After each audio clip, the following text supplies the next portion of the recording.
Հաղորդման հովանավորն է «Տուն դեպո» կահույքի խանութ սրահը։ Հաղորդման հովանավորն է Dream Park հյուրանոցառեստորանային համալիրը։ Հաղորդման հովանավորն է Աջափնյակ բժշկական կենտրոնը։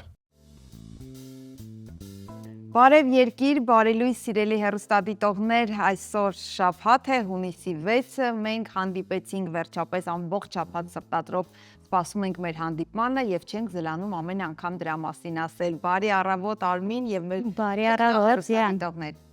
Բարի առավոտ եւս մեկ անգամ, այո, շատ ուրախ ենք, որ կրկին հանդիպեցինք։ Իհարկե հիշենք մեր հովանավորներին, ում շնորհիվ մենք հանդիպում ենք եւ իհարկե Աջափնյակ բժշկական կենտրոն, Տուն դեպո խանութ սրահ, որը մեզ ապահովում է գեղեցիկ կահույքով եւ իհարկե Dream Park հանգստի գոտին, որտեղ մենք գնացել ենք եւ ձեզ ցույց ենք տվել, թե որքան գեղեցիկ ձեր կիրակիները, շաբաթօրերը կարող եք ապահովել, թե սնունդով, թե տեղանքով եւ այլն։ Ես էլ հիշեցնեմ այն հասցեները, որտեղով կարող եք հետևել մեր թողարկումներին։ Դրանք են Երկիր մեդիայի YouTube-յան եւ Telegram-յան ալիքները, ինչպես նաեւ Երկիր մեդիայի ու Բարև Երկրի Facebook-յան ու Instagram-յան հարթակները։ Ես ուզում էի անմիջապես քեզ հարցնել, հեռուստադիտողներն իհարկե կփաստեն, ինչպես ես վերաբերում այս տարի շատ ակտիվ թռչող օրգանիզմներին, մոծակների եւ մլակների տեսքով։ Դե իրականում, այո, ուսումնասիրեցի, որ հասկացա, որ բնության, քանի որ անձրևները շատ են, որոշակի խնամքեր պետք ծառերին եւ այլն, պատ են վերաբերվում ընդհանուր առմամբ, բայց հա շատ են, շատ է։ Բայց պետք չէ, որպեսզի նրանք մեր օրը փչացնեն, նրանք էլ բնության մի մասնիկն են, կարելի է փոքր օրգանիզմներ են, այսպես փչել եւ անցնել առաջ։ Մեր օրը չպետք է դրանից փչանա։ Շարժվենք առաջ, սիրելի հեռուստադիտողներ, եւ ավանդաբար ամփոփենք անցնող շաբաթը եւ տեսնենք ինչ հետաքրքիր իրադարձություններ են առջևում մեզ սպասվում։ Այսօր հունիսի 6-ին պաշտոնապես նշվում է Թեթրիսի համաշխարհային օրը, կարծում եմ բոլորս հիշում ենք այդ խաղը, երբ այն ժամանակ չկային հեռախոսներ եւ գadgetներ։ Միակ զբաղմունքը, այո, դա էր։ 1984 թվականի հունիսի 6-ին խորհրդային ծրագրավորող Ալեքսեյ Պաժիտնովը Մոսկվայում թողարկեց այս լեգենդար խաղի առաջին աշխատանքային տարբերակը, իսկ արդեն 85 թվականին վերջնական տարբերակը։ Պաժիտնովը ոգեշնչվել էր իր մանկության սիրելի Պենտոմինո սեղանի խաղից։ Այ ինձ թվում է բոլորը, հատկապես մեր տարիքի մարդիկ, իհարկե չես սիրում, որ այս արտահայտություն անեմ, բայց բոլորը խաղացել են, ունեցել են անգամ ձմեռ պապկից ուզել են այդ խաղը։ Եվ Տետրիսը կներես եւ այն, որ ջրային օղակներ կար, այսպես կոճակներով կրկին։ Ինչքան ուրախ էինք པարզ բաներից եւ շարունակելով, այո, ասենք, որ նա հնարեց 7 երկրաչափական պատկերներ, որոնցից յուրաքանչյուրը բաղկացած էր 7 քառակուսուց, որոնք պետք է շարվեին առանց դատարկ տարածքների։ Հաջորդ տարիներին Թետրիսը բազմաթիվ տարբերակներով տեղափոխվեց արդեն տարբեր սարքերի վրա, մեր ժամանակակից հեռախոսների, համակարգիչների, ինչպես նաև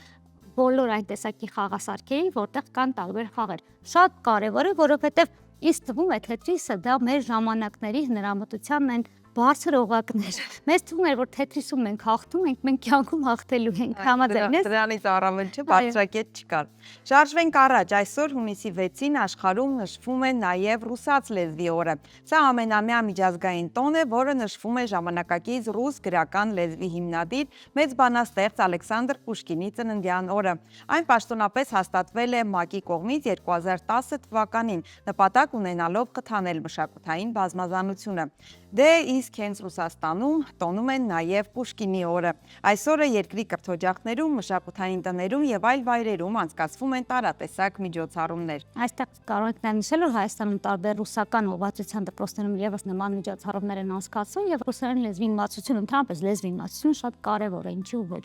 Այստեղ նաև հիշենք, որ այսօր հունիսի 6-ին ծնվել է հայ մեծանուն կոմպոզիտոր Արամ Խաչատրյանը, ում մասին մեր հաղորդման շրջանակում դեռ կպատմենք, բայց այսօր օրը ընդհանուր առմամբ խաչատրյանական է, ինչու, որովհետև այսօր մեկնարկում է Խաչատրյանի անվան 22-րդ միջազգային մրցույթը, որը կանցկացվի մինչև հունիսի 13-ը, 3 փուլով եւ թավջութակ անվանակարգով։ Մասնակիցների կատարման պարտադիր ծրագրում ավանդույթի համաձայն ընդգրկված են նաեւ Խաչատրյանի ստեղծագործությունները։ Մրցույթի նպատակն է բացահայտել երիտասարդ երաժիշտներին եւ նրանց ելույթ տալ հնարավորություն ձյանը։ Այո, նրանց տալ մասնագիտական առաջընթացի հնարավորություն, ինչպես նաև աշխարհում հանրայնացնել մեծն հայ կոմպոզիտորի մշակութային ժառանգությունը։ Այս տարի ժյուրիի կազմում ընդգրկված են երաժշտական աշխարհի անվանի ներկայացուցիչներ Դենիս Սևերինը Շվեյցարիայից, Մարտի Ռոսին Ֆինլանդիայից, Միհեր Ռիոն Կորեայի Հանրապետությունից, Ժոզեֆին Նայթը Միացյալ Թագավորությունից, Լևոն Մուրադյանը Հայաստանից, Գրեգորիո Նիետոն Վենեսուելայից եւ Վիկտոր Ժուլիեն Լաֆերիերը Ֆրանսիայից։ Ինձ թվում է մասնակիցները այս անունները լսելով փոքր-ինչ տագնապում են, բայց պետք չէ, ուղղակի պետք է ելույթ ունենալ, այնպես ինչպես դուք կարող եք, իսկ ես վստահ եմ, որ դուք կարող եք։ Ասնելով իջ հերթին, բայց նման փառահեղ անուններ երաժշտական աշխարհում լինել հենց միայն նրանց կողքին, կարծում եմ արդեն իսկ հաղթանակ է, այսպես ոգեղեն զգացողություն առաջացնում։ Համաձայն եմ քեզ հետ լիովին, ասնելով առաջ ասեմ, որ երաժշտության եւ մշակույթի թեման դեռևս պահպանում են, քանի որ 4 օր շարունակ Երևանում բալետային տրամադրություն է տիրում, ինչու, քանի որ մեկնարկել է Երևանյան միջազգային բալետային փառատոն 2026-ը, որի շրջանակում այսօր հունիսի 6-ին ժամը 20:00-ին Թումանյանի անվան զբոսայգում կցուցադրվի Սասունցի Դավիթ բալետ օրատորյան փառատոնը հիմնադրվել է 2023 թվականին։ Այս տարիների ընթացքում փառատոնը միջազգային ճանաչում է ստացել ու դարձել մայրաքաղաքի ամենասպասված ու գլխավոր մշակութային իրադարձություններից մեկը։ Ավարտից հետո Թումանյանի անվան այգու կանգառից դեպի մետրոյի բարեկամություն եւ Զորավար Անդրանիկ կայարաններ կգործեն ավտոբուսային անվճար երթուղիներ։ Նոր հրաշալի մշակութային իրադարձություններ պետք է լիովին վայելել, կարծում եմ, տանը մնալու օրեր չեն։ Այո, սա հնարավորություն է նաև ավտոբուսները, որ գործում են, բոլոր այն մարդիկ, ովքեր խնդիր ունեն տեղափոխվում, գնան եւ վայելեն, ինչու՞ չէ, անցնելով առաջ ասենք եւս մի մշակութային օր կա այսօր Երևանում Ալեքսանդր Սպենդիարյանի անվան օպերայի եւ բալետի ազգային ակադեմիական թատրոնում այսօր կանցկացվի Պատանի երաժիշտների դասական երաժշտական միջազգային մրցույթը։ Այն առաջին անգամն է անցկացվում Հայաստանում, եվրոպական 10 երկրի պատվիրակություններն արդեն ժամանել են Հայաստան եւ երեկոյան բեմում ցուցադրելու են իրենց տաղանդը։ Մասնակից երկրներն են Հայաստանը, Բելգիան, Կիպրոսը, Չեխիան, Գերմանիան, Լատվիան, Լեհաստանը, Պորտուգալիան, Սերբիան եւ Շվեդիան, ինչպես նաեւ Շվեյցարիան։ Իհարկե, մրցույթի կարգախոսն է վայր Հայաստան, վայր, որտեղ դասական երաժշտությունը միավորվում է։ Այս ուղերձով Հայաստանը ներկայանում է որպես մշակույթի, արվեստի եւ դասական երաժշտության միավորման հարթակ։ Բոլորին, բայց դեռ հատկապես իհարկե Հայաստանի պատվիրակ ֆլեյտահարուհի Էլեն Վիրաբյանին մաղթում ենք հիանալի ելույթ, հաղթանակ, ինչու ոչ։ Հիշեցնենք, որ Պատանի երաժիշտների դասական Եվրատեսիլ մրցույթն անցկացվում է յուրաքանչյուր 2 տարին մեկ, սկսած 1982 թվականից։ Այո, իսկապես հաղթանակ եք մաղթում, չնայած որ դասական երաժշտության ոլորտում հաղթանակները փոքր-ինչ համեմատական, այո, համաձայնում քեզ հետ, բայց հաղթանակ մաղթում։ Դասական երաժշտությամբ զբաղվող մարդը արդեն կարծում եմ հաղթանակած է։ Ես լիովին շատ հիանալի միտք ասեցի Անան, ասնելով առաջ ասենք, որ մինչև հունիսի 15-ը Բուլղարիայի Պլովդիվ քաղաքում անցկացվելու է The Black Box 20-րդ միջազգային փառատոնը, որի հոբելյանական պաշտոնական բացումն ազդարարվեց Երևանի Մնջախաղի պետական թատրոնի խաղի բեմադրությամբ։ Հատկանշական է, որ խաղին ներկայացվեց Պլովդիվի դրամատիկական թատրոնում, որը հիմնադրվել է 1881 թվականին եւ համարվում է Բուլղարիայի առաջին պրոֆեսիոնալ թատրոնը։ Խաղին ներկայացնում է հայկական անանուն գործի պատմությունը։ Բեմադրիչ խորեոգրաֆն է Ռիմա Պիպոյանը, երաժշտությունը Հայկ Կարոյի, կատարումները Խազեր երգչախմբի։ Ձեզ նույնպես շատ հաջողություններ եք մաղթում եւ հուսամ արդեն հաջողություններից հետո կվերադառնաք եւ մեր եթերում կպատմեք, թե ինչպես անցավ այդ փառատոնը։ Կլիներ բեմադրության անունն էլ Գորգլին է, բայց ինչևէ։ Հայ, Շարժվենք առաջ եւ ավանդաբար թողարկման այս հատվածում պետք է մի գեղեցիկ տեսահոլովակ դիտենք, ինչն էլ շտապում ենք անել։ Մնացեք մեզ հետ։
Բարի լույս, սիրելի հեռուստադիտողներ, եթե հենց նոր եք արթնացել, մենք Բարև Երկիրն ենք, այսօր շատ երաժշտական է մեզ մոտ եթերը ստացվում։ Մեծն Արամ Խաչատրյանի ծննդյան օրն է, խոսեցինք նրա մասին, պատմեցինք նրա հանճարի մասին, հիմա էլ շարունակելու ենք կրկին երաժշտության մասին խոսել։ Հյուրընկալել ենք Հուսո Արագաստ 2026 հեղինակային երգի միջազգային փառատոնի ժյուրի երգահան Արմինե Հայրապետյանին։ Իսկ ինչու, որովհետև Civil Art մշակութային հասարակական կազմակերպությունը Բարդերի ակումբի աջակցությամբ մեկնարկում է Հուսո Արագաստ հեղինակային երգի միջազգային 12-րդ փառատոնը։ Փառատոնն ընթանում է 3 փուլով՝ նախընտրական, ընտրական եւ Սևանյան։ Այս ամենի մասին ավելի մանրամասն կխոսենք հիմա Արմինեի հետ։ Բարի լույս, Արմինե, բարի գալուստ մեր տաղավարտ։ Բարի լույս, սիրելի երկիր։ Այո, յուրաքանչյուր ամառ Հուսո Արագաստ փառատոնից անպայման հյուրընկալում ենք երաժիշտների, ունենում ենք գեղեցիկ զրույց, այս տաք օրը պետք է համեմենք անպայման երաժշտությամբ։ Միանշանակ, հատկապես այսօրը ինձ համար մի քանի իմաստով է տոն, ինչպես նշեցիք,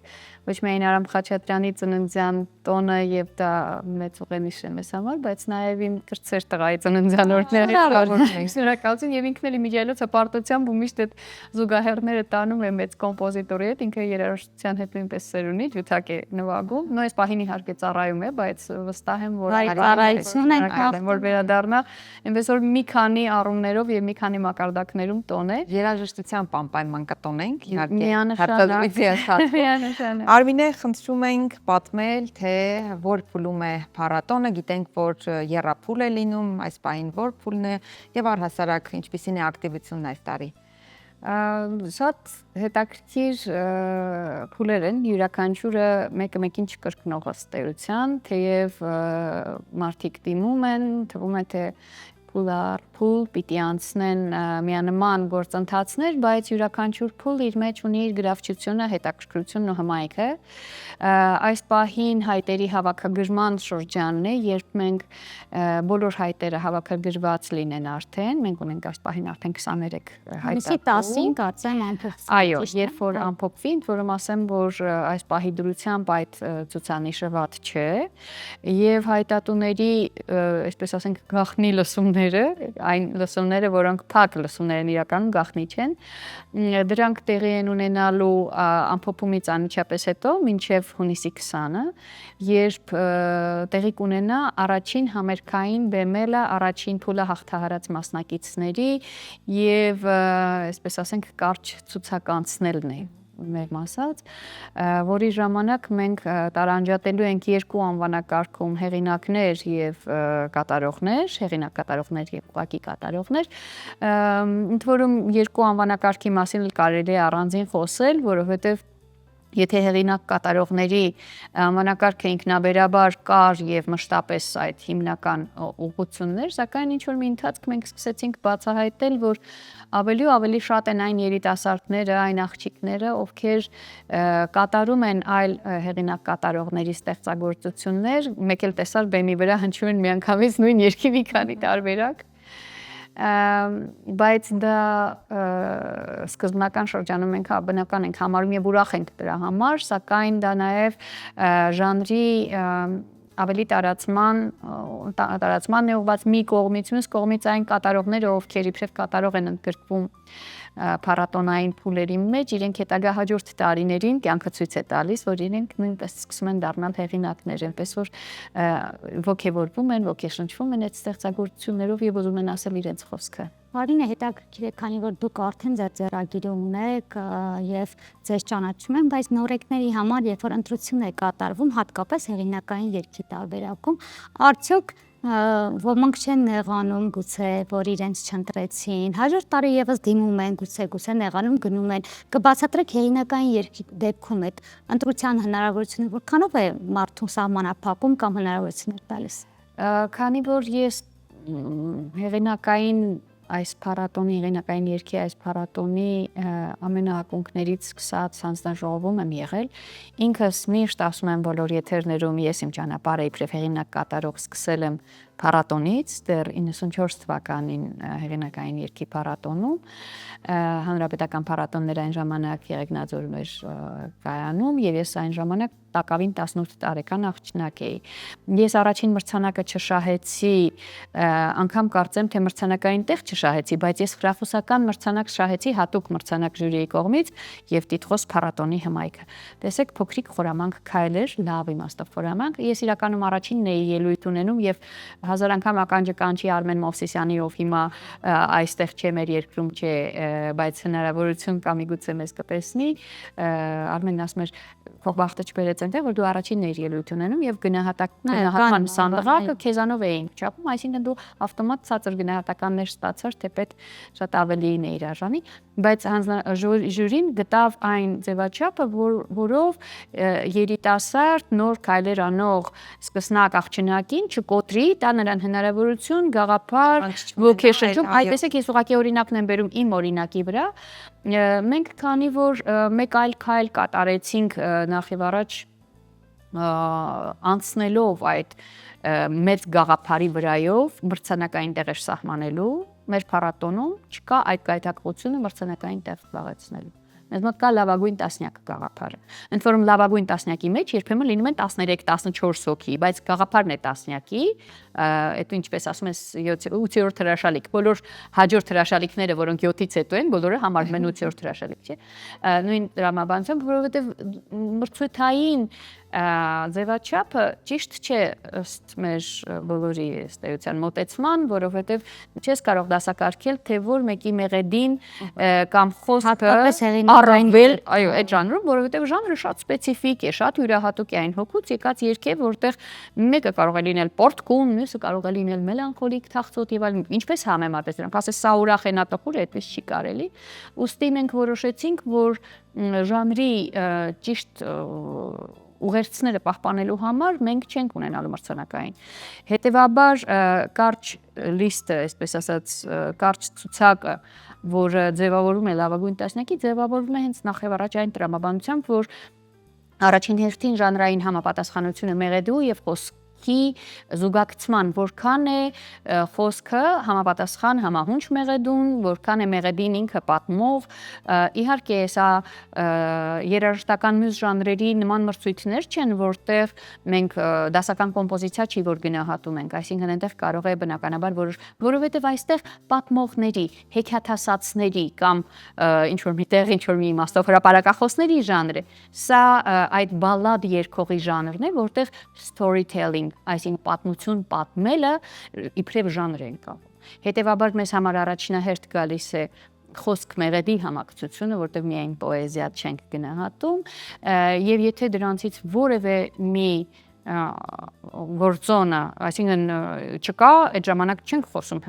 Միայն այդ դեպքում կարող է չընդգրկվել երիտասարդը, եթե կամ մեղեդին չկա, կամ չկա խոսքը իր բովանդակային իմաստով։ Իհարկե շատ էքսպերիմենտների հետ ենք գործ ունենում, բազմաթիվ ծիծաղելի վիճակների, որովհետև մենք իհարկե քաջալերում ենք, ջատագովում ենք հայերենի անթերի ներկայությունը, ներգրավումը երգի մեջ, բայց միևնույն ժամանակ, որպեսզի անկեղծ լինես ժանրի եւ ժամանակի տեսակետից, պիտի ասես, որ այսօրվա երիտասարդը միշտ չի, որ այդ խոսույթով է խոսում, երբեմն կան խոսույթի այլ ձևեր, որոնք այսպես այերով կարող է վերջանան, հենց այդպես, ինչպես մենք առօրյա խոսում ենք, չէ, երբեմն, բայց երբեմն կան ուրիշ այլ բառեր կամ, չգիտեմ, այլ գաղափարներ անգամ, որոնք կարող է արծարծվեն, իհարկե մենք դրան աշխատում ենք շատ մեծ զգուշությամբ մոտենալ, այնպես չի, որ բացառում ենք դա, որովհետև ունեցել ենք դեպքեր, երբ անգամ կատակային մակարդակում փորձել ենք հասկանալ գալիս ա, թե գնում է, տարբերակով է։ Արդեն հենց կուզենայի երգի գնահատման մասին խոսեին, գուցե հիմա շատ երիտասարդներ, որոնք առաջին քայլերն են նայում, մեր եթերը անում իրենց քայլերը, մեր եթերը դիտելուց հետո ուզենան փորձել։ Այ հեղինակային երգի պարագայում շատ յուրահատուկ է, ինչպես ասացիք, սպეციფիկ է եւ հարաբերական է, որովհետեւ սա գուցե յուրաքանչյուր կատարող ասի, գուցե բխում ինձ համար լավն է, գուցե ձեզ համար վատն է։ Որոնք են այն չափանիշները, այն առաջին, ինչպես ասում են, տիկները, որ դնում եք այսպես ցուցակի մեջ, որ պետք է համապատասխանի 1, 2, 3 այդ կետերը, որպեսզի գոնե հաղթահարի առաջին փուլը։ Ինչն է կարևոր։ Ես ասեմ, թեպետ մենք երկար տարիներ իբրև մասնագիտական առումով, այսպես ասենք, ոչ պրոֆեսիոնալ ինքներս ասենք դասական երաժիշտներ չենք կամ դասական բանաստեղծներ չենք one, բայց ժանրի պահպանման տեսակետից, գաղափարի շարունակականության տեսակետից առաջնահերթ ենք համարում բովանդակության էթիկ կողմը։ Այսինքն առաջին կարևոր կողմն այն է, թե ինչ է մարդն ասում, ինչ է ուզում ասել, ինչ ուղերձ ունի հաղորդելու։ Եվ էթիկ կողմի մեջ բնականաբար հայոյախառն խոսույթը չի կարող ներառվել, չի կարող վիրավորական լինել, իրենք կարող են լինել քննադատական, կարող են լինել սարկաստիկ, կարող են լինել ցանկացած կոնտենտի, բայց ինչպիսի ուղերձ ենք մենք ուզում հղել։ Եվ այդ տեսակետից, եթե ես լինեի մշակութային քաղաքականություն իրականացնող, ապա շատ լրջորեն ուշադրություն կդարձնեի հենց այդ կոնտենտ գեներացնելու եւ ջատագովելու բոլոր այն ստեղծագործական ուղղությունները, որոնք բարոյական կողմի, էթիկ կողմի, գեղեցիկ, էսթետիկ մոտեցմամբ են մոտենում, որովհետեւ մեր ժամանակներում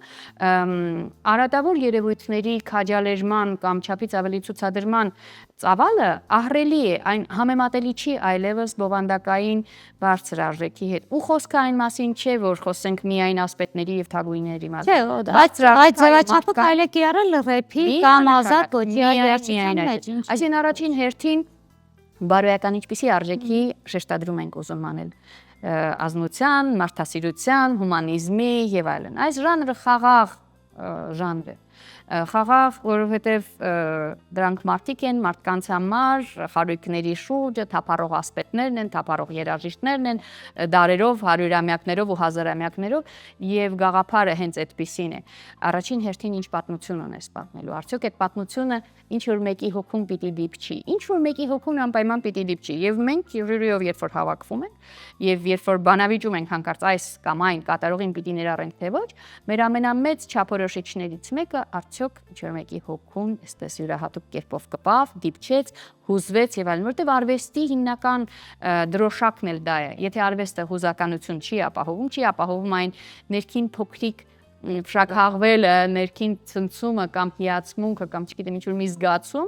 ապա այն իմաստ չունի։ Եվ նոր դրանից հետո գալիս են արդեն տեխնիկական պարամետրերը, որքանով է կառուցված խոսքը լավ, որքանով, այսինքն արհեստական չենք ուզում միայն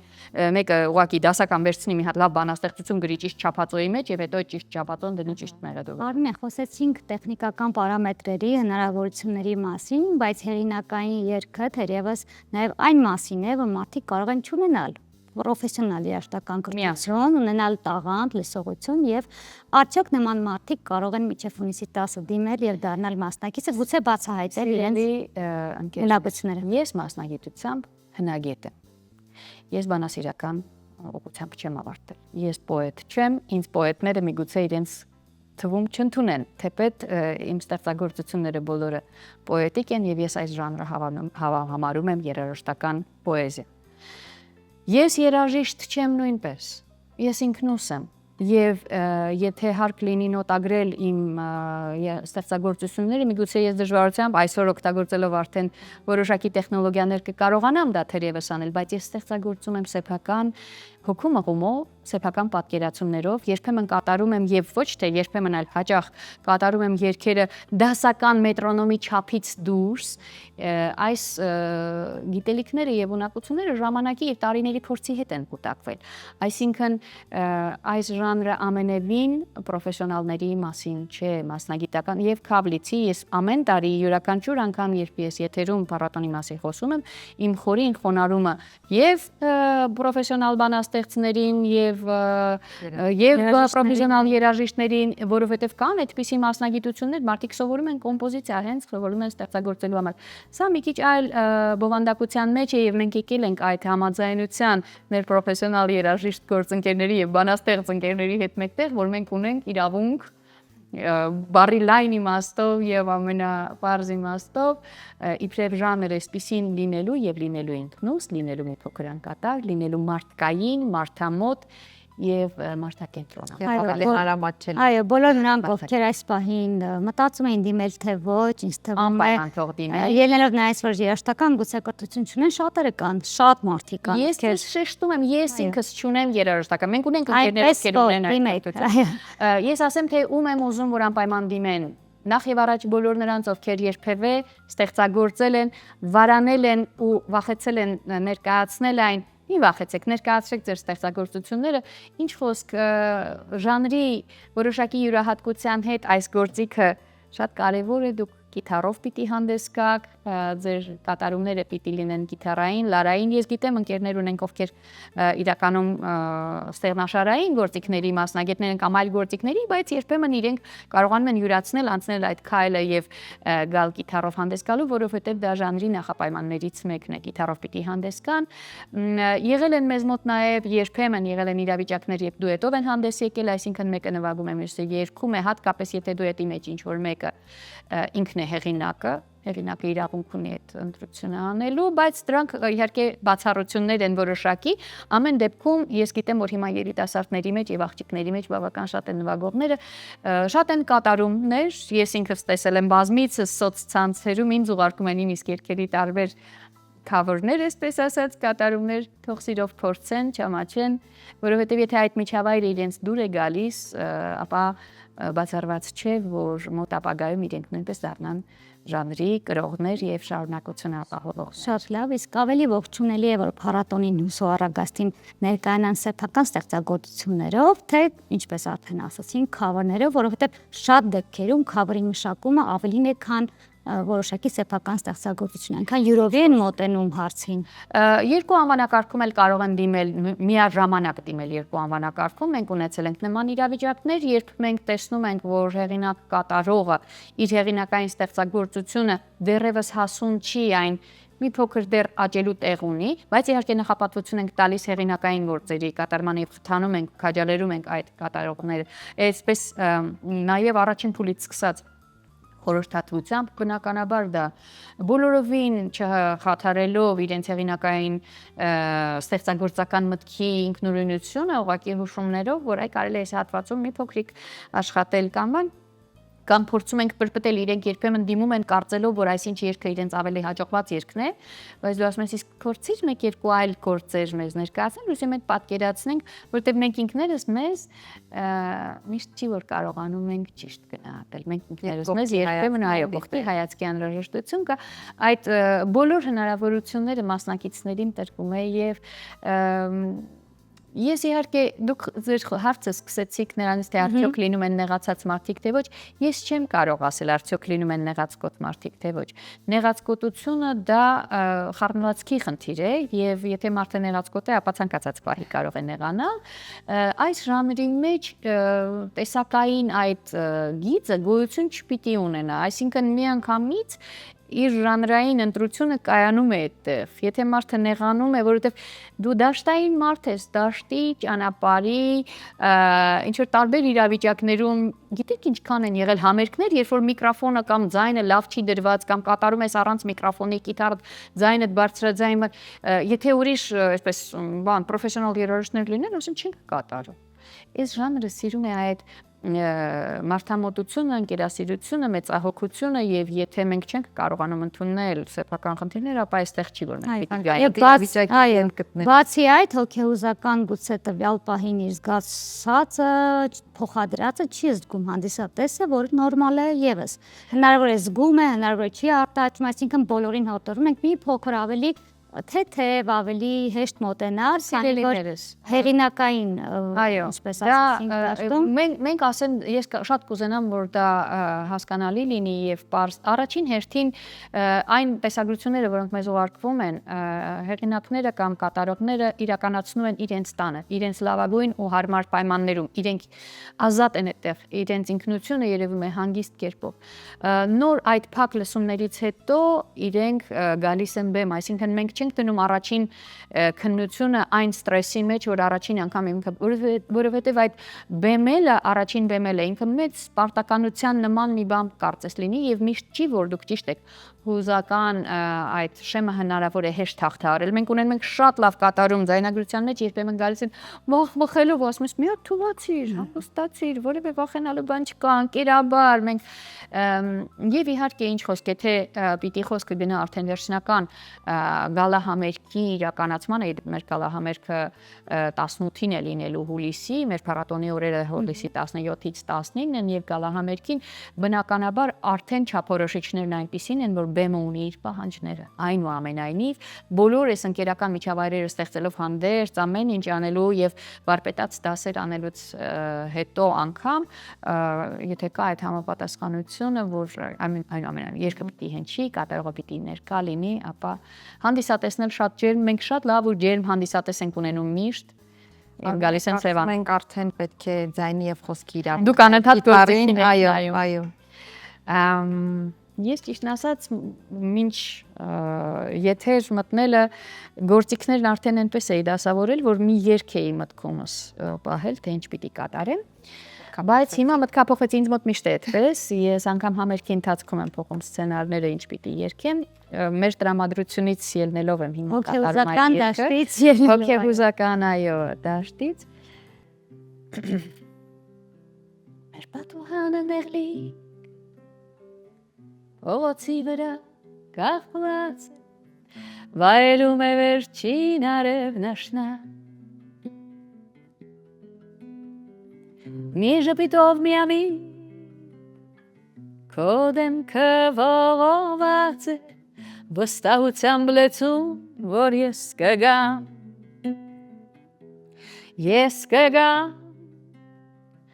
ինչ էլ որ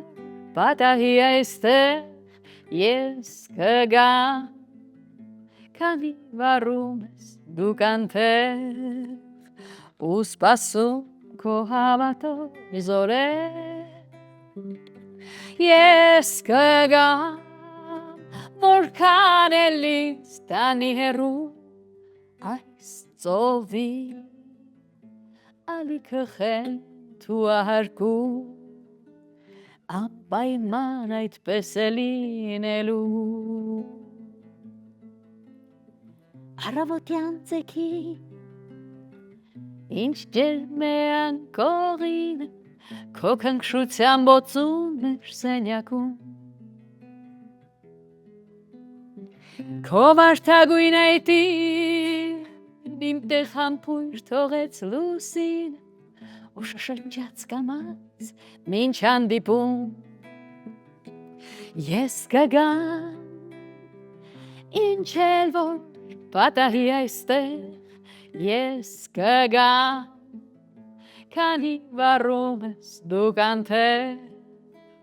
ու սպասում քո հավատով զորեր Ես կգամ որքան էլ Տանի հեռու այս ծովի ալիքը խենթ ու ահարկում անպայման այդպես է լինելու Միայն դու հավատա որ դեռ կգա ու կխաչվեն նորից մեր ուղիները Մեզ իրարից հեռու ոչինչ չի պահելու Եվ դու ես իմ սրտի միակ ընկերը Ես կգամ ինչ էլ որ պատահի այստեղ Ես կգամ քանի վառում ես դու կանթեղ ու սպասում քո հավատով զորեր Ես կգամ, որքան էլ ինձ տանի հեռու այս ծովի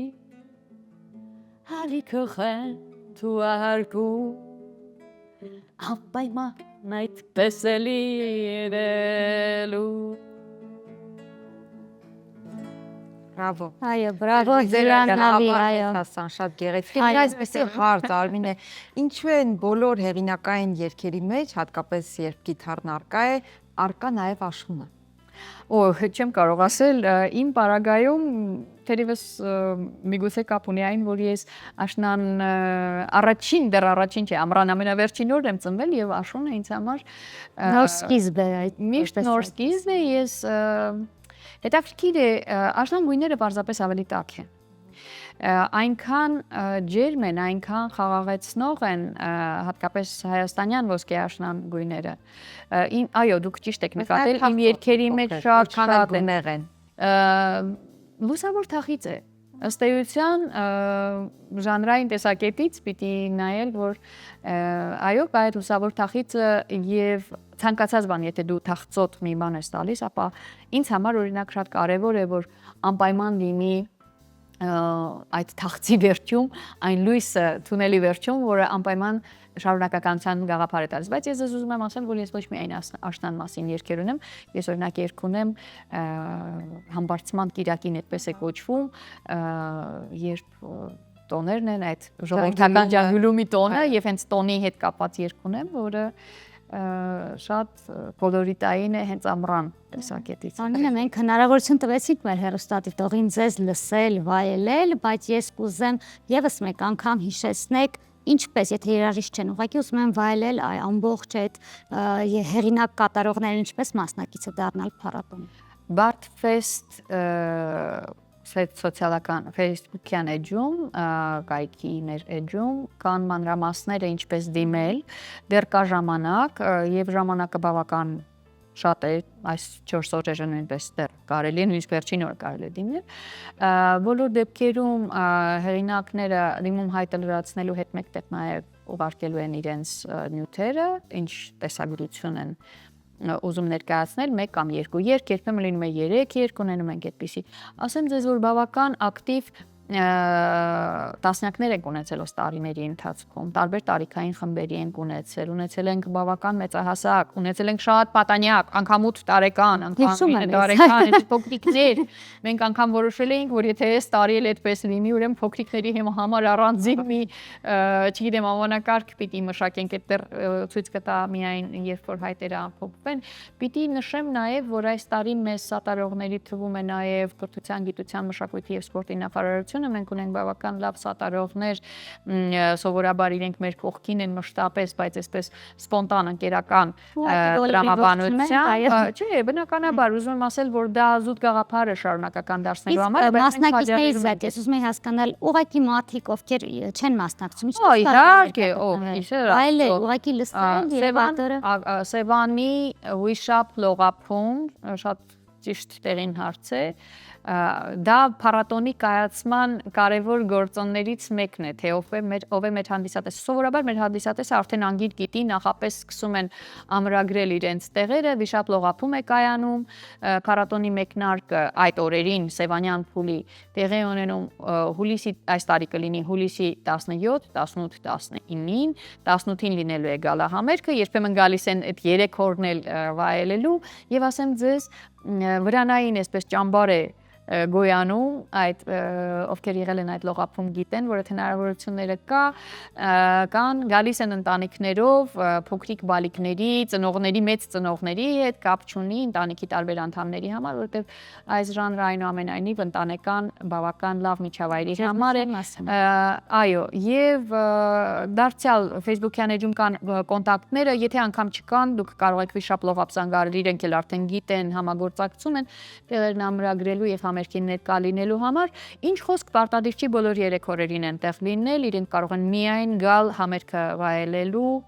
բայց բնականաբար ով է գալիս 1 օրով Սևան գալիս են, մնում են եւ վայելում են միջավայրը։ Շնորհակալություն զրույցի, այո, մեր առավոտը շատ լուսավոր դարձնելու համար, շնորհակալ եմ։ Հարգելի հեռուստադիտողներ, Հուսո Արագած 2026 հեղինակային երգի միջազգային փառատոնի ժյուրի երգահան Արմինե Հայրապետյանի հետ էինք զրուցում։ Եթե սիրում եք հեղինակային երգ, ապա հետևեք նրանց էջերին, գնացեք Սևան, ինքներդ մասնակցեք եւ վայելեք։ Կհանդիպեք իջած։ Նա ստեղծեց երաժշտություն, որը հավերժական մնալու է մեզ հետ եւ իհարկե նա ստեղծեց երաժշտություն, որը բնութագրեց հային եւ դարձավ միջազգային։ Խոսքը Արամ Խաչատրյանի մասին է եւ հիմա մեր Մատյան էջում կդիտենք նրա կենսագրական պատմությունը, դիտենք եւ վերադառնանք։ Հետաքրքրական է, ասում են աշխարհում յուրաքանչյուր րոպեն 1 աշխարհի որևէ անկյունում հնչում է Արամ Խաչատրյանի երաժշտությունը, կլինի մրցույթներ, փառատոններ, տարբեր մրցաշարեր, այո։ Դիտենք էջը եւ վերադառնանք։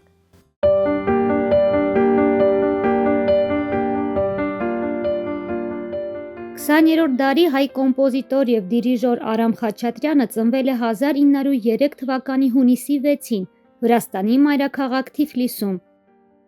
Նա ճանաչված է արդեն որպես համաշխարհային դասական։ Նրա գործերն այսօր էլ հնչում են աշխարհի ամենամեծ բեմերում։ Արամ Խաչատրյանը միշտ նշել է, որ Թիֆլիսի մթնոլորտը եւ միջավայրը մեծ ազդեցություն են ունեցել իր կյանքի եւ կարիերայի վրա։ 18 տարեկանում Արամ Խաչատրյանը ընտանիքի հետ տեղափոխվել է Մոսկվա։ 1922 թվականին ընդունվել է Գնեսինի պետական երաժշտական ինստիտուտ, չունենալով նույնիսկ տարրական երաժշտական գիտելիքներ։ Նա միևնույն ժամանակ սովորել է Մոսկվայի կոնսերվատորիայում։ Այնտեղ սովորում էր կոմպոզիտորական գործ եւ նվագախմբի համար նոտայագրություն։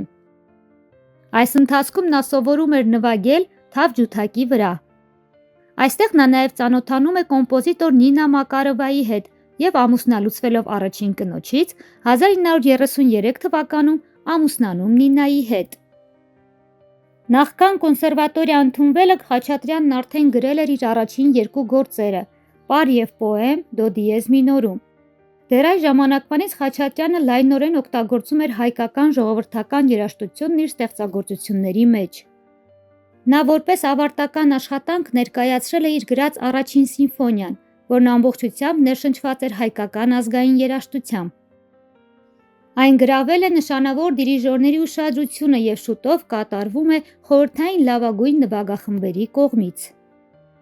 Կոնսերվատորիան ավարտելուց հետո սկսվում է նրա կարիերայի ակտիվ շրջանը։ 1936-ին Խաչատրյանը գրում է իր առաջին մեծ գործը՝ Դաշնամուրի կոնցերտը, որը նրան հաջողություն է բերում ինչպես խորհրդային միությունում, այնպես էլ նրա սահմաններից դուրս։ Նրա հռչակավոր գործերից են Սպարտակ եւ Գայանե բալետները։ Գայանե բալետի մի շարք հատվածներ օգտագործվել են Ստենլի Կուբրիկի 2001 տիեզերական ոդիսական ֆիլմում, հատկապես հայտնի է բալետի Սուսերով պարը։ Արամ Խաչատրյանը, լինելով սոցիալիզմի եռանդուն ջատագով, միևնույն է Կոմկուսի կողմից 1948 թվականին սուր քննադատության է ենթարկվում հասարակ ժողովրդին իբր անհասկանալի եւ անհասանելի երաժշտություն մատուցելու համար։ Իր հարցազրույցներից մեկի ժամանակ կոմպոզիտորը նշել է. «Կարևոր չէ թե ինչպես կտատանվեմ երաժշտական տարբեր լեզուների միջև, հայ կոմպոզիտորների հետ միասին մենք կստիպենք Եվրոպային եւ աշխարհին լսել մեր երաժշտությունը, իսկ երբ լսեն, կասեն. պատմեք մեզ այն ժողովրդի մասին, ցույց տվեք այն երկիրը, որն այսպիսի արվեստ է ստեղծում»։ Արամ Խաչատրյանը գրել է նաև երգեր, եկեղեցական երաժշտություն, ինչպես նաև երաժշտություն դրամատիկ ներկայացումների եւ ֆիլմերի համար։ Նա ստեղծել է մոտ 25 ֆիլմի երաժշտություն, այդ թվում հայկական առաջին հնչյունային ֆիլմի Պեպոյի համար 1935 թվականին։ 1950 թվականին Ստալինգրադի ճակատամարտ ֆիլմի երաժշտության համար Խաչատրյանն արժանացել է ԽՍՀՄ պետական մրցանակի, որը այն ժամանակ կոչվում էր Ստալինյան մրցանակ։ Առանձնահատուկ տեղ է գրավում Արամ Խաչատրյանի դիմակահանդես երաժշտությունը, որը գրել է 1943 թվականին Միխայիլ Լերմոնտովի համանուն պիեսի ներկայացման համար։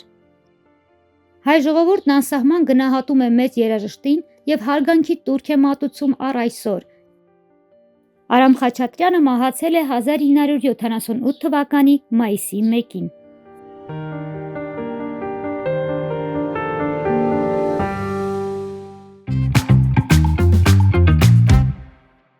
Մենք շարունակում ենք մեր եթերը, սիրելի հեռուստադիտողներ, եւ որքան էլ արվեստից, մշակույթից, երաժշտությունից խոսենք, լցվենք, լիանանք, միևնույն է, չպետք է մոռանանք առողջության մասին։ Օգտակար էջն է այս պահին մեր եթերում եւ խոսելու ենք նեխուրից։ Նեխուրը գուցե շատերը մտածեն, որ միայն օգտագործվում է թթվի մեջ, անբաժանելի բաղադրիչ է, չէ՞, եթե չեմ սխալվում, բայց նաեւ շատ օգտակար հատկություններ ունի։ Այո, շատ։ Բացահայտենք եւ վերադառնանք։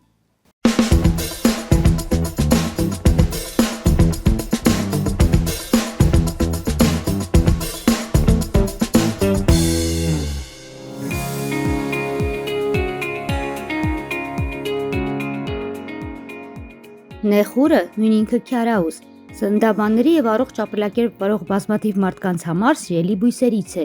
ինչու որովհետեւ այն պարունակում է վիտամիններ A, E, C, K եւ B, ինչպես նաեւ ամինաթթուներ, բջջանյութ, եթերային յուղեր, մակրոտարրեր եւ միկրոտարրեր։ կալիում, կալցիում, մագնիում, նատրիում, երկաթ, բոր, ֆոսֆոր, մանգան, սելեն եւ այլն։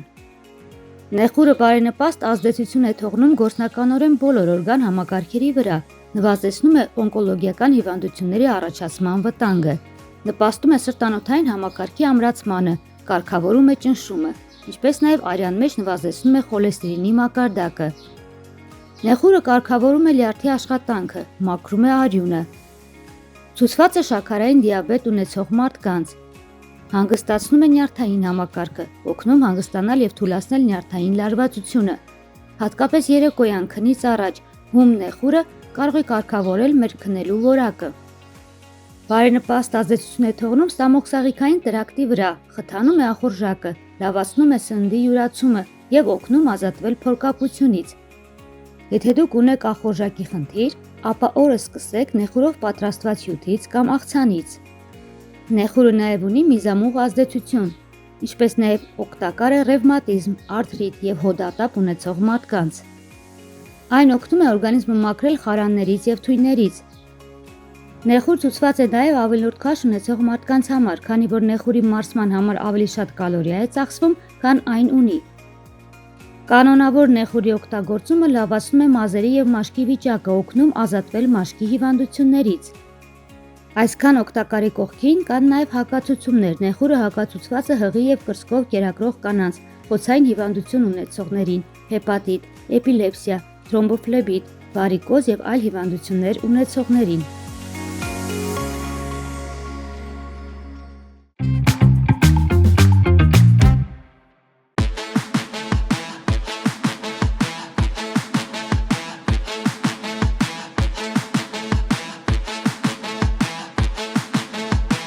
Մեր երկրում ազատ ուրախ, ուր գարուն է միշտ գուրում, դու ծաղկերը շողշողում կարին է, իմ երկրի կնքուշ ծաղիկ, քո հայացքը գեղատես, քո հասակը բարդ ու պես, և խոսքերդ սրտակես կարին է, արևոտ բայց առաղջիկ։ Կարին է, քեզ համար եմ խորին է,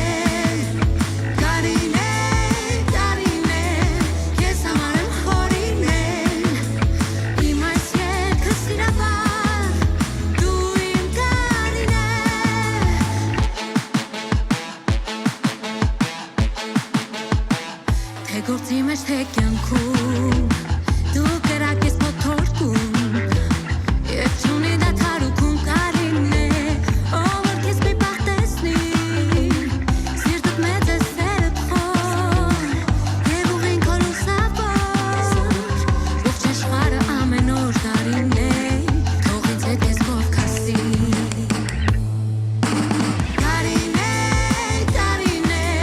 քեզ համար եմ խորին է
Եվ վերջ, սիրելի հեռուստադիտողներ, մեր շաբաթօրյա բարև երկիրն ամփոփում ենք։ Շնորհակալություն ենք իհարկե հայտնում ձեզ, որ առավոտյան թարմ եւ գեղեցիկ րոպեները տրամադրում եք մեզ, ձեր էներգիան, սուրճի բույրը, ձեր ժպիտները մենք զգում ենք եւ դրա մասին միշտ ասում ենք։ Այո, շնորհակալություն նաև մեր հովանավորներին, ում միջոցով մենք ամեն շաբաթ եւ կիրակի հանդիպում ենք, որն են Տուն Դեպո խանութ սրա Աջափնյակ բժշկական կենտրոն եւ Dream Park հանգստի գոտին եւ Դիանա, կարծում եմ, որ մեր սիրելի հեռուստադիտողին պետք է ասենք, թե մենք վաղը ինչու չենք հանդիպելու, որովհետեւ նրանք մեզ հուսով եմ սպասելու են, ինչու չենք հանդիպելու վաղը, կասես։ Վաղը իհարկե համապետական ընտրություններ են, խորհրդարանական ընտրություններ են եւ բոլորս պետք է գնանք մեր քաղաքացիական պարտքը կատարենք, հեռուստաընկերությունն էլ, այո, ամբողջ օրը լուսաբանմամբ է զբաղված լինելու, մենք բոլորս ներգրաված ենք այդ աշխատանքներում, այնպես որ վաղը մեր հանդիպումը չի կայանա, բայց մենք սիրով կսպասենք արդեն հաջորդ շաբաթ մեր առավոտյան հանդիպմանը։